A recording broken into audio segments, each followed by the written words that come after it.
Jake Martinez walked into the classroom with his head down and shoulders bent forward.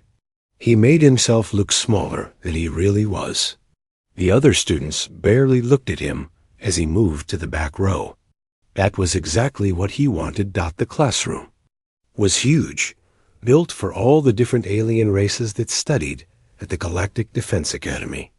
Tall Krillian warriors sat in special chairs made for their crystal-covered bodies. Their voices sounded like rocks breaking when they talked.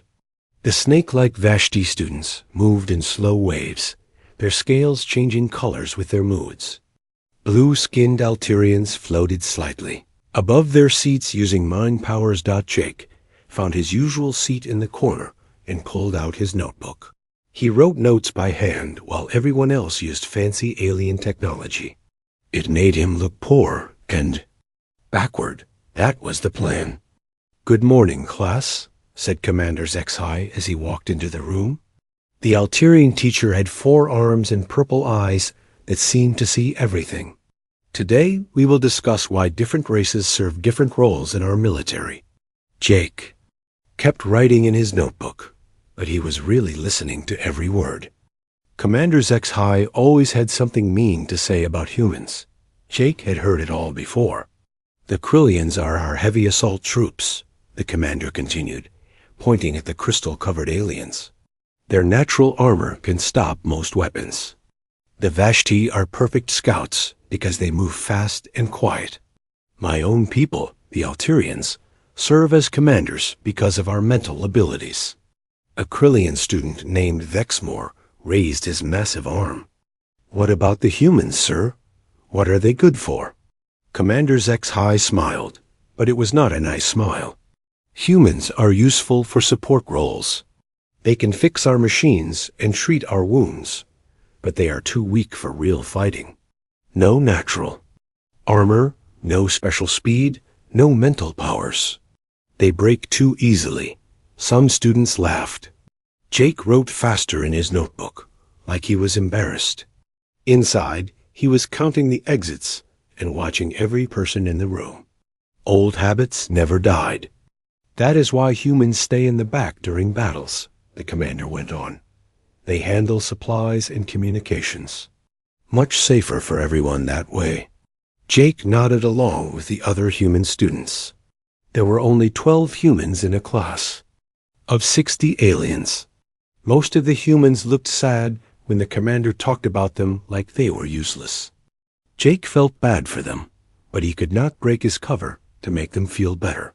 When class ended, Jake packed his things slowly. He waited for most students to leave before standing up. As he walked toward the door, he heard heavy footsteps. Behind him, "Hey, weak blood." The voice belonged to Vexmore, the biggest Krillian in their year. His crystal claws clicked on the floor as he moved. "My people conquered 20 star systems while yours were still making fire. Maybe you should. Quit now and save yourself the shame." Jake looked up with wide, scared eyes. "I'm sorry. I don't want any trouble." Vexmore laughed, a sound like glass breaking. "Of course you don't. Humans never want trouble. That's why you'll always be servants." 2 other Krillians stood behind. Vexmore also laughing. Jake stammered another apology and hurried out of the classroom. He heard them calling him names as he left, but he kept walking. In the hallway, another human student caught up with him. Lisa Chun was one of the few humans Jake sometimes talked to. She looked upset. "I hate when they talk about us like that," Lisa said quietly, "like we're not even real soldiers." Jake nodded and tried to look sad too. "Yeah, it's hard to hear. But maybe they're right. Look at us compared to them." "Don't say that," Lisa replied. "I know we're not as strong or fast, but we're still here. We passed the same tests they did." They walked to the cafeteria together. Jake got his meal and sat at an empty table. Lisa joined him, along with 2 other human students named Ben and Carol.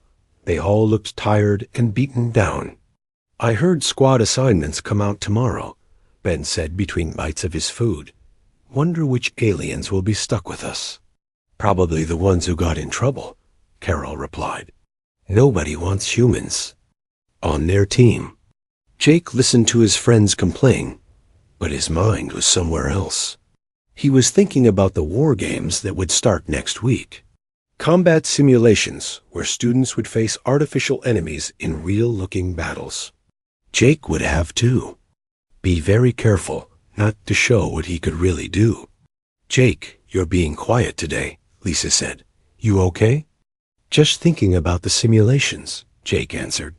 I'm worried I'll mess up and get someone hurt. We all are, Ben said. But at least we'll be in the back, right? Safe jobs for the weak humans. Jake nodded, but inside he felt sick. These were good people who deserved better than being treated like they were worthless. But he could not help them without revealing who he really was. And that could never happen. After lunch, Jake went back to his small room in the student quarters. He waited until evening, then moved a panel in the wall that nobody knew about. Behind it was a sealed case that he had hidden there on his first day. Inside the case was a set of black armor covered in scratches and burn marks. A weapon that had been changed and improved far beyond normal military gear. And a small metal badge shaped like a human skull with glowing red eyes. Jake touched the badge gently. 3 years ago, everyone in the galaxy knew that symbol. The ghost of Kepler Station. The human who had done the impossible and lived to tell about it. Except he never told anyone, because the truth was classified at the highest levels. The official story was that a human defense team had held off. Avoid swarm attack through teamwork and clever tactics. The real story was that one man had killed 300 elite alien warriors in 6 hours of close combat. A kind of fight that should have been impossible for any human to survive. Jake closed the case and put the panel back. Tomorrow would bring new challenges. More aliens would treat him like he was weak and stupid. More humans would feel ashamed of what they were, and Jake would have to keep pretending that he agreed with all of it, because the alternative was worse than being treated badly. The alternative was being feared by everyone, including the people he wanted to protect. He lay down on his narrow bed and stared at the ceiling. Soon there would be combat training, real weapons, real tactics, real danger. Jake Martinez, the weak human student, would have to find ways to fail just enough to stay hidden. But not so much that good people got hurt because of it. It was going to be the hardest performance of his life. The combat simulation arena was bigger than Jake had expected. It stretched out for miles in every direction, with fake mountains, forests, and rivers that looked completely real. The sky above showed an alien sun that hurt to look at directly. Jake stood with his new squad mates and tried to look nervous. It was not hard to do. Squad 7 had been assigned some of the most dangerous aliens in their class. Morgith was a Krillian heavy assault specialist who stood 8 feet tall. His crystal armor was thicker than most, and he carried weapons that could blow holes through walls. He looked at Jake like he was looking at a broken tool. Humans in the back, Morgith said in his grinding voice. Stay quiet, carry supplies, try not to die. The 2 Vasti scouts were named Cythera and Velinix. They moved like liquid metal, their snake bodies coiling and uncoiling as they talked. Cythera had scales that changed from green to silver when she was excited. Velinix kept his colors dark and stayed quiet. At least they can carry extra ammunition, Cythera hissed to her partner. Though I doubt they will live long enough to be useful. Jake accepted the heavy supply pack without complaining. Lisa got stuck with medical equipment that was almost as big as she was. The other human students in different squads looked just as scared and out of place. Mission is simple, announced the arena computer in a voice that echoed from everywhere at once. 6 squads will compete to destroy enemy hive structures. First team to complete their objective wins. Losers get extra training duties for a month. The artificial enemies were based on the Void Swarm, an alien race that had been trying to destroy all other life for thousands of years. Jake had studied them in class, just like everyone else. The computer-generated versions were supposed to be much weaker than the real thing. "Begin simulation," the voice said. Morjeth immediately charged forward, his massive feet shaking the ground. The Vashti scouts spread out to cover the flanks, moving through the fake forest like shadows. Jake and Lisa stayed behind them, struggling with their heavy packs. The first hour went exactly like Jake had expected. Morjeth smashed through enemy drones with his crystal claws and energy weapons. The Vashtis struck from hiding, taking down targets before they could fight back. Squad 7 took an early lead over the other teams. Jake watched everything carefully, while pretending to focus on keeping up. His enhanced senses picked up details that normal humans would miss. The way the artificial enemies moved was wrong somehow. They were too smart, too coordinated. This was not the simple training exercise it was supposed to be. "Contact front," Sithara called out over the radio. Large enemy formation approaching. Morjeth grinned and prepared his heaviest weapons. Finally, something worth fighting. But when the enemy appeared, it was not what anyone expected. Instead of the simple drones they had been fighting, these were elite-class Void Swarm warriors. They moved with perfect coordination and carried weapons that could punch through Krillian armor. "This is wrong," Villainix said, his scales turning pale with fear. The simulation was not supposed to include elite units. Morjeth fired his weapons, but the enemies dodged with impossible speed. They returned fire with precision that left smoking holes in his crystal armor. For the first time since Jake had known him, the Krillian looked worried. "Fall back," Morjeth ordered. "We need to regroup," but there was nowhere to run.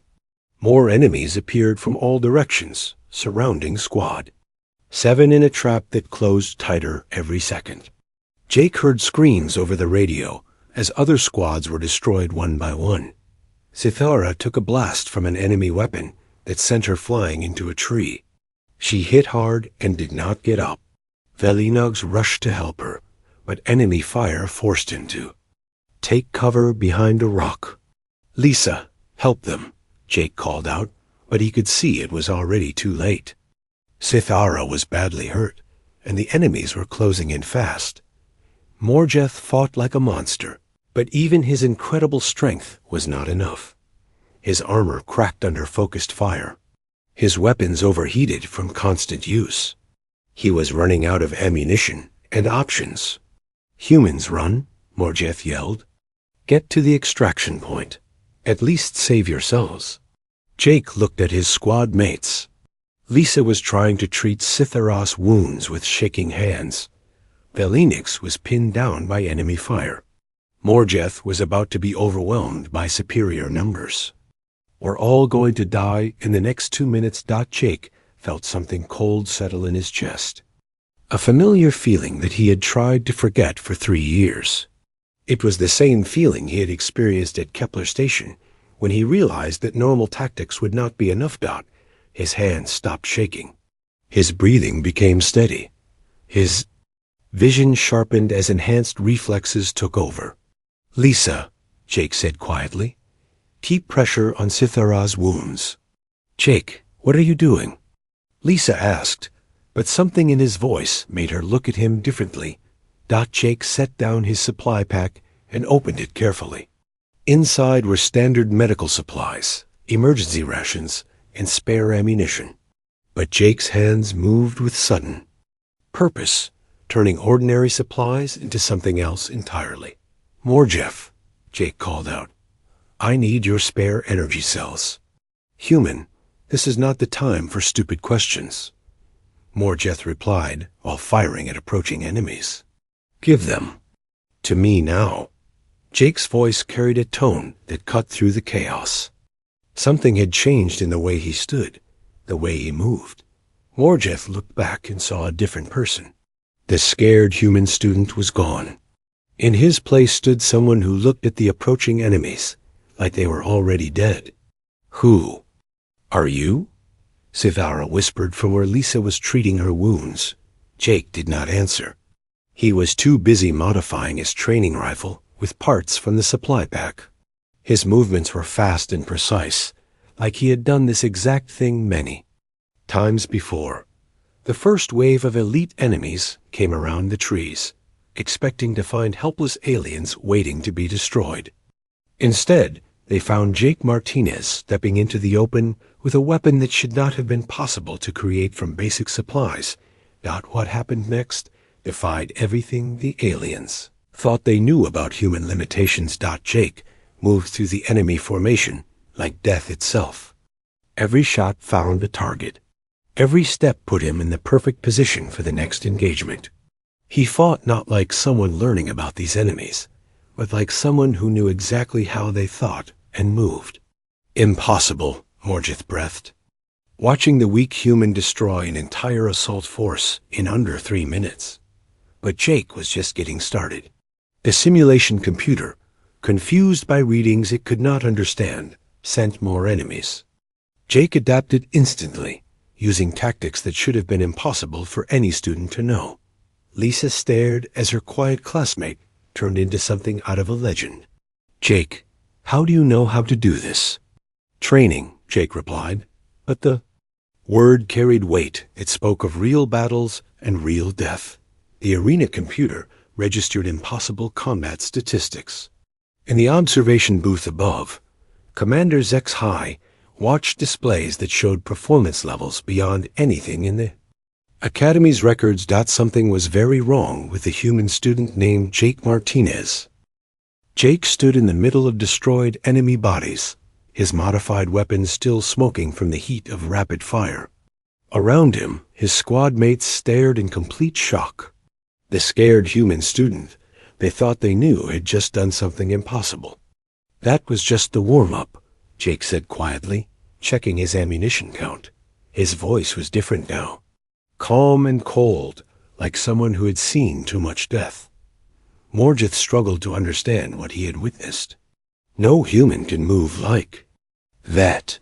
No human can fight like that. "I'm still human," Jake replied, helping Lisa finish treating Sithara's wounds. But his hands moved with medical knowledge that went far beyond basic training. He knew exactly where to apply pressure, which medicines to use, how to stop bleeding fast. Vilinix coiled nervously around a tree, his scales flashing between colors of fear and confusion. "You fought those elite units like you had faced them before, like you knew their weaknesses." Jake did not answer. He was listening to the arena's computer systems, and what he heard made his blood run cold. The simulation was not over. In fact, it was about to get much worse. "Everyone needs to move now," Jake said, standing up quickly. "The computer is sending something bigger." "How do you know that?" Lisa asked. She had finished treating Sithara, but the Vashti scout was still too hurt to move fast. "Because I can hear it," Jake said simply. His enhanced hearing picked up the low hum of approaching heavy units. "We have maybe 5 minutes before this place becomes a death trap." Morgith looked at his cracked armor and damaged weapons. "I can still fight, not against what's coming," Jake replied. He was already moving, checking the terrain for defensive positions. "The computer has escalated to command class units. Those are designed to kill experienced alien warriors, not students." The ground started to shake. Through the fake forest came something that made everyone freeze in terror. A Void Swarm command unit stood 20 feet tall, covered in armor that could stop military-grade weapons. Its multiple arms carried enough firepower to level a building. Behind it came a dozen more elite units, moving in perfect formation. The computer had decided that Squad 7 was too dangerous to leave alive. "Run," Morgith said quietly. "I will try to slow them down." "You'll die in 10 seconds, Jake replied. He was pulling more supplies from his pack, his hands working with impossible speed. "Lisa, can you move Sithara?" "I think so, but not fast enough to escape." Jake looked at his friends, then at the approaching army of artificial enemies. He had a choice to make. Keep hiding his true abilities and watch good people die, or reveal who he really was and deal with the consequences later. The memory of Kepler Station flashed through his mind. The screaming, the darkness. The moment he realized that sometimes, to save everyone, you had to become something terrible. "Everyone stay behind me," Jake said, his voice carrying absolute authority. "Do not move unless I tell you to." Something had changed in Jake's posture. He stood taller, moved with fluid grace, and his eyes showed a coldness that spoke of battles fought in the dark between stars. The command unit opened fire with weapons that could cut through mountains. Jake moved, like water, flowing between the energy blasts with movements that should have been impossible for any human.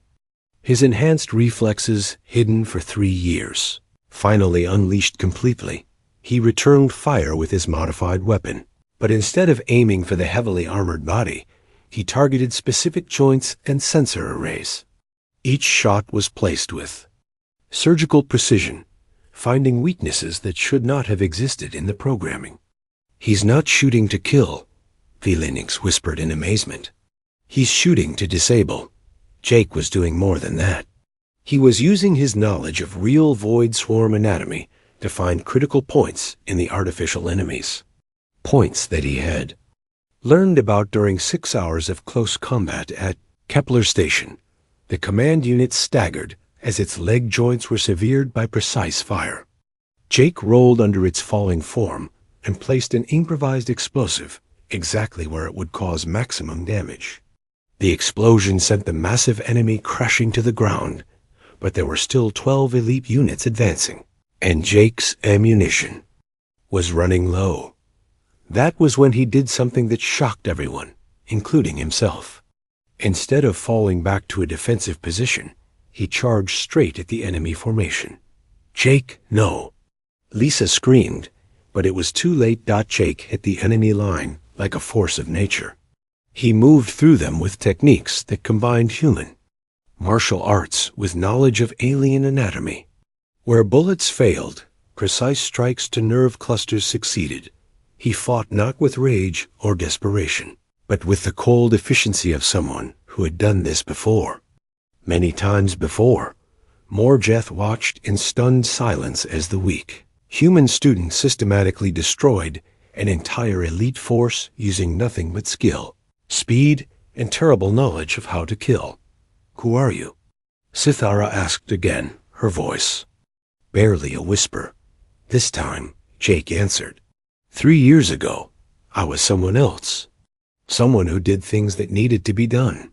The last elite unit fell to Jake's improvised weapons. The arena fell silent, except for the sound of Jake's steady breathing. He stood among the wreckage of an entire army, barely wounded, his eyes already scanning for the next threat. In the observation booth above the arena, Commander Zexhai stared at displays that showed impossible readings. Combat efficiency ratings that were off the charts. Tactical analysis that read like a special forces operation, not a student exercise. "Computer, identify student Jake Martinez," the commander ordered. "Full military background check." The response came back quickly. Jake Martinez, Luna Colony. Citizen, no military service record. However, biometric analysis suggests possible identity match with classified personnel files. Commander Zexhai felt his 4 hearts skip beats. What classified files? Access denied. Clearance level insufficient. Down in the arena, Jake helped his wounded teammates toward the extraction point. The simulation was officially over, but he knew the questions were just beginning. "Jake," Lisa said quietly as they walked, "that wasn't normal training. You knew exactly how to fight those things." "Yeah," Jake replied. "I did." "How?" Jake was quiet for a long moment. Then he said, "Because 3 years ago, I fought the real ones, and I won. Morjeth looked at the human with new respect. What happened? 3 years ago? Something that was supposed to stay buried, Jake answered. Something that certain people hoped would never surface again. As they reached the arena exit, alarms began sounding throughout the academy. Long-range sensors had detected something approaching the outer system. Something vast and familiar. And hungry for revenge, the Void Swarm had found him. Jake Martinez, the weak human student, was about to become the ghost of Kepler Station once again, whether he wanted to or not. The medical bay was quiet except for the soft beeping of alien medical machines. Valinex and Sithara would recover fully, that they needed rest. Lisa sat beside their beds, her hands still shaking from what she had witnessed in the arena. Jake stood by the window, looking out at the stars. He could feel eyes watching him from every direction. Word of what happened in the simulation had spread quickly through the academy. Jake Martinez. The voice belonged to Commander HFY, who entered the medical bay with 4 armed guards. His purple eyes were filled with suspicion and something that looked like fear. Commander, Jake replied without turning around. We need to talk. Now. HFY gestured toward the door. Somewhere private. Jake looked at Lisa, who was staring at him with worried eyes. It's okay, he told her quietly. I'll be back. They walked through corridors filled with whispering students. Aliens who had ignored Jake for months now watched him with new respect and terror. Some of the human students looked confused, like they could not believe what they were hearing. Commander. HFY led Jake to his private office and sealed the door. The room was filled with military awards and weapons from a dozen different worlds. HFY sat behind his desk and studied Jake with all 4 eyes. Jake Martinez, student identification 7749 Delta, the commander began, reading from a datapad. Born on Luna Colony, average grades, no military background listed. That's correct, Jake said calmly. Interesting. Because my computer systems flagged your biometric data during the simulation. Heart rate, reaction time, tactical decision-making, all beyond human normal ranges. HFY leaned forward. Tell me, have you ever heard of the ghost of Kepler? Station? Jake felt his chest tighten, but he kept his expression neutral. Everyone has heard the stories. Some human soldiers supposedly held off a Void Swarm attack alone. Supposedly. HFY nodded slowly. Yes, that is what we told the public. Much easier than explaining how one human killed 300 elite-class Void entities in 6 hours. Of close combat. The commander stood up and walked to a wall display showing star charts. The official report said it was a team effort. Human ingenuity and alien cooperation defeating a common enemy. Very inspiring. Jake remained silent. But I have access to the real files, HFY continued. Files that describe a single human warrior who moved through Void Swarm forces like death itself, who used tactics that should have been impossible, who knew their weaknesses better than our best scientists. The alarm sirens suddenly filled the air with their urgent wailing. Emergency lights bathed the office in red. A voice echoed through the Academy's communication system. All personnel to battle stations. Long-range sensors detect massive void. Swarm fleet approaching. Estimated arrival in 4 hours. Commanders HFY and Jake looked at each other. The moment of truth had arrived. They found you, HFY said quietly. After 3 years, they found the ghost. Jake walked to the window and saw ships launching from the Academy's defense platforms. Krillian heavy cruisers, Vashti scout vessels, Alterian command ships. The combined fleet looked impressive, but Jake knew it would not be enough. How many ships? Jake asked. ZEX single quotes HAI checked his displays. Over 2,000. The largest void. Swarm fleet ever recorded. They are not here for conquest. This is a revenge mission. Then you need to evacuate the academy, Jake said. Get all the students and teachers away from here. And leave you to face them alone? Like at Kepler Station? Jake turned to face the commander. For the first time in 3 years, he let his true self show completely. The scared student mask fell away, replaced by something harder and infinitely more dangerous. Commander, I need you to understand something. The ghost of Kepler Station was not a hero. He was a weapon that good people created to fight monsters. When the fighting was over, that weapon needed to disappear. Because you were too dangerous? Because I liked it too much. Jake's voice carried the weight of terrible memories. Fighting the Void Swarm, killing them in ways that terrified our own allies. I was becoming something that scared everyone, including myself. Zex High studied Jake's face and saw the truth there. But now they are coming here, to this place full of young people who cannot defend themselves. Then I guess the ghost needs to wake up one more time. Jake left the commander's office and walked quickly toward the student quarters. In the hallways, he passed groups of frightened aliens and humans. Some called out to him, but he did not stop. Lisa was waiting in his room when he arrived. She had found the hidden panel in the wall and was staring at the sealed case inside. Is this who you really are? She asked quietly. Jake nodded and opened the case. The black armor was scarred from 100 battles. The modified weapons had been used to kill things that gave nightmares to entire civilizations.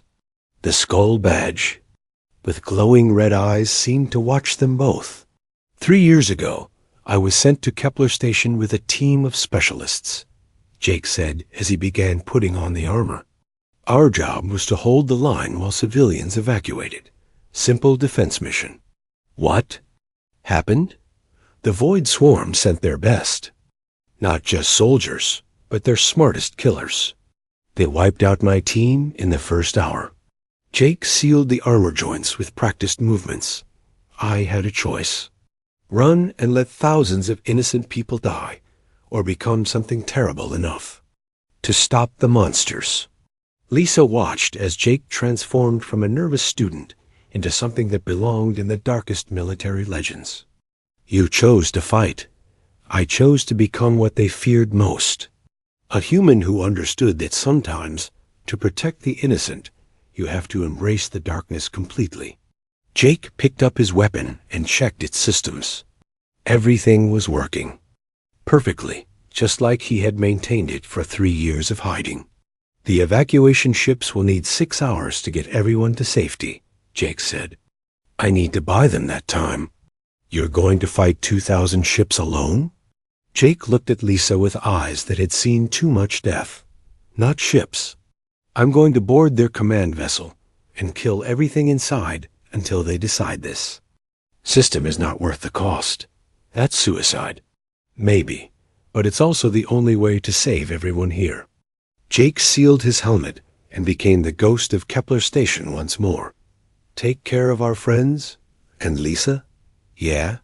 If I don't come back, tell them that Jake Martinez was just a scared kid who wanted to be normal. The ghost was something else. Entirely. Jake walked out of the room and toward the hangar bay. Behind him, evacuation alarms continued to wail as ships prepared to flee into the darkness between stars above them. The Void Swarm fleet approached with revenge in their collective minds. They had spent 3 years preparing for this moment, building weapons specifically designed to kill the human who had haunted their nightmares. But they had made one critical mistake. They thought they were hunting a legend. They were wrong. Legends could be killed. They were hunting a ghost. And ghosts were much harder to destroy.